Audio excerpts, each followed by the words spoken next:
So guys welcome to day 4 and day 5। अब भाई तुम्हें लग रहा होगा कि मैं दोनों के दोनों दिनों को एक साथ एक ही वीडियो में रिकॉर्ड क्यों कर रहा हूँ। तो भाई इसका रीज़न ये है कि मैं दिल्ली से आ चुका हूँ फरीदाबाद में, ठीक है, और मेरे को कल टाइम नहीं मिल पाया था, तो इसलिए मैं सोचा कि डे 4 को भी साथ में कर लेते डे 5 के, ठीक है। तो आज हम दोनों के बारे में बात करने वाले हैं। तो डे 4 जो है पूरा क्या क्या हुआ वो मैं तुमको बताऊंगा, ठीक है। उसके अंदर मेरी जो मेंटेलिटी उसके बारे में, उस मेंटेलिटी जो है मेरी उसके बारे में हम बात करेंगे। तो हम स्टार्ट करते हैं सबसे डे 4 से। तो मैं डे 4 पे गया तो मेरे को लग रहा था कि यार बहुत सारी चीज़ें अब क्या हो रही हैं, रिपीट हो रही है, क्योंकि वही सेम जॉब मिल रही है, ठीक है। वही सेम उसमें वार्ड में ओटी के अंदर मैं लगातार वही सेम जॉब करे जा रहा हूँ। तो उसमें तो मुझे लगता है कि अच्छा ठीक है, एक टाइम के बाद तो मैं लगता है कि चीज़ें रिपीट हो रही है, क्योंकि रोज सैंपल दे के आना है, रोज ही वो सर्जरी के संग काम करना है, रोज डॉक्टर से काम करना है, और रोज ही वो सारे बेड को निकालना है, ठीक है। तो मेरे को धीरे धीरे करके ऐसा लगने लग गया था कि बहुत सारी चीज़ें मैं ये मैं बार बार कर रहा हूँ, ठीक है। तो अब उसके क्या होता है कि मेरे को रियलाइज हुआ है कि जब मैं इस चीज़ को जब मैं 10 बार 15 बार 15 दिन कर लूँगा, 10-15 दिन कर लूँगा, उसके बाद मेरे को एकदम मतलब आदत हो जाएगी, आदत सी हो जाएगी। मतलब बस गया ये कर रहा है, ला भाई इधर लाना, ये ले भाई, ये हो गया, ले जा चल चल हो गया जा, ठीक है। ऐसा मतलब ऐसे तुम्हारा थोड़ा सा ऐसे भाई इसको जान रहा है पहले, ठीक है। देखो तो मतलब ऐसा तुम्हारा जो है ना मेंटेलिटी ऐसी बन जाती है, तुम्हारे दिमाग के अंदर ऐसा हो जाता है, ठीक है, कि तुम बस जा रहे हो काम कर रहे हो, आ जा रहे हो, जा रहे हो काम कर रहे हो, आ जा रहे हो, क्योंकि तुम लिटरली 8-8 घंटे तुम वही सेम काम कर रहे हो, रिपीट पे ऑन रिपीट, ठीक है। तो ऐसा होता है। और अब भाई देखो मैं बात करूँ ज़्यादातर तो डे 4 के अंदर कुछ उतना अच्छा नहीं हुआ था, एंड मुझे डे 5 के अंदर भी नहीं पता है कि क्या होने वाला है। बट आज मैं जाऊंगा तो आज मेरे को, हाँ एक और चीज़ भाई साहब, डे 4 के अंदर लेकिन एक चीज़ हुई कि मैंने 2-2 बार कचौड़ी खाई भाई, ठीक है। ओटी के अंदर हमारे सर है ना, हमारे जो सुपरवाइजर हैं जिनका नाम है प्रवीण सर, ठीक है, उन्होंने हमारे दी कचौड़ी, तो कचौड़ी और रसगुल्ले खाए भाई साहब नोज मारते हुए। फिर उसके बाद एक और बार शाम को एक बार सुबह कचौड़ी आई थी और एक बार शाम को, तो 2 बार मैं कचौड़ी खाई, ठीक है। उसमें मेरे मजे आ गए। उसके बाद बात करते हैं डे 4 में, यही है अब डे 4 में इतना था भाई, ठीक है, कुछ ज़्यादा कुछ खास नहीं था, ठीक है। डे 5 की मैं अगर बात करूँ तो आज मैं जाऊँगा, आज जाने के बाद मेरी ड्यूटी वही सेम ओटी के अंदर है, बट मुझे पता नहीं है कि आज वहाँ जाने के बाद क्या क्या होने वाला है, ठीक है। तो जहाँ तक मैं एक्सपेक्ट कर रहा हूँ कि मैं सोच रहा हूँ कि आज जाने के बाद काम जाकर देखो, डिपेंड करता है केस के ऊपर। अगर केस ज़्यादा होंगे तो फिर भाई काम करना पड़ेगा, ठीक है। अगर केस कम होंगे तो हम आराम से बैठ जाएंगे, मतलब कि केस कम होते हैं ना तो जल्दी जल्दी तुम निपट जाते हो आराम से, ठीक है। लेकिन अगर केस ज़्यादा होते हैं तो फिर तुम्हें बहुत टाइम लग जाता है, क्योंकि काम करते करते तुम्हें भी बहुत टाइम लग जाता है, ठीक। अब बात करते हैं यार और किस चीज़ की याद करूँ मैं, एक और चीज़ जो मेरे दिमाग में आ रही है कि भाई 25 जून को भाई GTA 6 के प्री ऑर्डर्स निकल गए हैं भाई। आई होप कि सबको पता लग गया होगा, ऑलमोस्ट सबको पता लग गया होगा कि इंडिया की पूरे वर्ल्ड की भाई, पूरे वर्ल्ड की इतनी हाइप्ड गेम है ना भाई साहब वो GTA 6।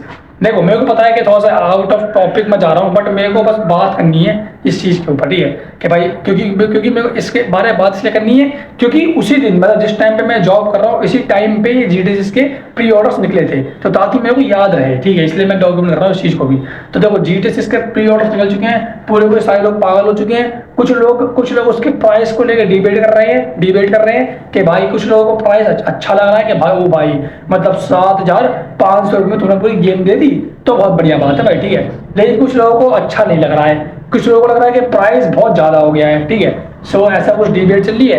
और फिर इसी बीच में मैंने बैठे सोचा कि भाई देखो जब इतनी बड़ी गेम है, ठीक है, हम GTA 5 पता नहीं कब से देखते हुए आ रहे हैं, GTA San Andreas को मैं खेलता हुआ आ रहा हूँ, GTA Vice City को मैं खेलता हुआ बचपन से मैंने साइबर कैफे में जाके पैसे दे के मैं खेलता था GTA San Andreas, ठीक है। GTA 5 खैर छोड़ो, मैंने कि आज तक GTA खेली ही नहीं, अब मैं खेलने वाला हूँ GTA 5, ठीक है, जब मैं अपना PC बिल्ड कर लूँगा तब, ठीक है। सो जब इतना ज़्यादा मेरे को रॉकस्टर गेम पसंद है, ठीक है, RDR2 के ग्राफिक्स जो हैं इतना पसंद है, तो मैंने सोचा कि ठीक है, मैंने प्राइस देखा भाई PS5 का कि भाई PS5 कितने मिलता है, तो मेरा निकला कंक्लूजन क्या, देखो PS5 प्लस GTA 6, ठीक है, पूरा का पूरा सेटअप मिला के, ठीक है, मतलब मॉनिटर, वाईफाई, PS5 और गेम GTA 6, ठीक है, सब कुछ मिला के हमारे टोटल पैसा होता है 53,000, ठीक है, बजट जितने पूरा बन जाएगा। और पीसी हमारा बन रहा था कितने में, 53 था, कुछ 55,000 रुपये में, 55,000 में हमारा पीसी बिल्ड हो रहा है। तो देखो अब मेरे पास एक ऑप्शन है, या तो मैं पीसी बिल्ड कर लूँ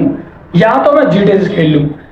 लेकिन भाई साहब तुम्हें पता है तुम्हारा भाई लॉन्ग टर्म में सोचता है, तो मैंने सोचा कि नहीं, अपनी फीलिंग्स को अपने अंदर रखो, ठीक है, और लॉन्ग टर्म के लिए सोचो, ठीक है। चुपचाप से भाई साहब पीसी बिल्ड करो, उसके बाद देखो जब 1.5-2 साल बाद GTA 6 आ जाएगी पीसी पे, तब हम खेलेंगे। या फिर हो सकता है कि 1 साल बाद पैसे जमा कर लूँ 4,000 रुपये, उसका पैसा लिया हम, तो पैसा का GTA 6 खेल लेंगे हम, ठीक है। तो ये बढ़िया बात होगी। तो मतलब बढ़िया बात क्या होगी, पहले पीसी बिल्ड करो, उसके बाद GTA 6 के बारे में सोचो, ठीक है। और पीसी बिल्ड करने के बाद हम GTA तो खेल ही पाएंगे साथ में, है ना। तो हम GTA के गेम प्ले, GTA के ऊपर लाइव स्ट्रीम्स, RDR के ऊपर लाइव स्ट्रीम्स, और भी सारी गेम्स सबके ऊपर गेम प्ले आते रहेंगे, ठीक है। सो ये भाई मेरा कंक्लूजन निकला, ठीक है, ये सब देखने के बाद। बाकी भाई GTA 6 की जो हाइप है ना, वो तो भाई साहब अनबीटेबल है भाई, वो तो अनबीटेबल है भाई। उसकी हाइप जो है, उसके बारे में इतनी बातें हो रही हैं, मतलब लोग उसके मतलब जो बंदे उसके ऊपर बना रहे हैं ना वो प्रेडिक्शंस, उनके भाई साहब मिलियन व्यूज आ रहे हैं, मिलियन में व्यूज सिर्फ प्रेडिक्शन के ऊपर, प्रेडिक्शन पे, कि मतलब फोटो जो आई है ना, जो फोटो रिलीज करी है रॉकस्टार गेम्स ने ऑफिशियल, उस फोटो को जो बंदे डिकोड कर रहे हैं कि अच्छा जो हुआ ये वाली स्किन ये है, ये वाली स्किन ये है, ऐसे है कि जो लिंक जोड़ रहे हैं, जो कि डिकोड कर रहे हैं, उनके भाई साहब मिलियन में व्यूज आ जा रहे हैं। तो सोचो भाई जब गेम आएगी तब क्या होगा, ठीक है। ये भाई हिस्ट्री हो रहा है, हिस्ट्री भाई। मैं तो बस इंतजार कर रहा हूँ भाई 19 नवंबर का भाई, कि कब आती है ना। तो भाई कोई बात जब आएगी तब भाई तुम भी वहीं पर रहोगे, मैं भी वहीं यहीं पर रहूँगा, सब लोग भाई साथ में देखेंगे, ठीक है, साथ में गेम प्ले देखेंगे, रिएक्शन करेंगे, मौज मारेंगे, ठीक है। बस भाई यही बात थी। अब डे 5 पे अब जाऊँगा मैं, अभी मैं फिलहाल आ रहा हूँ दादी के यहाँ पे, इसलिए तुम दिख रहा होगा कि मैं थोड़ा अलग जगह बैठा हूँ। देखो मैं अभी बैठा हूँ सीढ़ी के ऊपर, देखो सीढ़ी बैठ के मैं रिकॉर्ड कर रहा हूँ, ठीक है। तो मैं अभी दादी के यहाँ पे आ रखा हूँ। सो मैं अभी यहीं से जाऊँगा, मैं दादी घर फरीदाबाद के अंदर है, एंड मैं यहीं से जाऊँगा अब नीलम चौक, जहाँ पे भाई मेरा हॉस्पिटल है, ठीक है। 11 साढ़े 11 बजे मैं निकलूँगा यहाँ से, 12 बजे तक पहुँचूँगा, 12 से 8 की ड्यूटी है। ड्यूटी करने के बाद अब जो ये वाली जो वीडियो है, अगर मेरे को अभी मन करता है, टाइम मिलता है, तो मैं अभी एडिटिंग करके डाल दूंगा इसको, ठीक है। अगर नहीं मिलता टाइम वाइम तो मैं रात को जब आऊँगा तब मैं डालूंगा, ठीक है। सो भाई यही था भाई आज के दिन में। वीडियो छोटी थी आई नो, बट मेरे पास ज़्यादा कुछ बताने के लिए है नहीं, ठीक है। जॉब की मतलब जो पैसे सेव करने की बात है, तो अभी कोई पैसे मैं सेव नहीं कर पा रहा हूँ, ठीक है। जॉब से मैंने क्या क्या सीखा वो मैं क्यों बताया था पिछली वीडियो के अंदर, भाई मैं उससे ज़्यादा कुछ भी नहीं सीखा है। अगर मैं कुछ नया सीखता हूँ तो मैं तुमको जरूर बताऊँगा, ठीक है। सो बस भाई ज़्यादा लंबा करते नहीं, ज़्यादा तुम लोगों का टाइम लेते नहीं है, और भाई लेट्स गो। मिलता हूँ मैं उनसे अगली वीडियो के अंदर, तब तक के लिए बाय बाय, पीस आउट। और अपना और अपनी फैमिली का, अपनों का ख्याल रखो।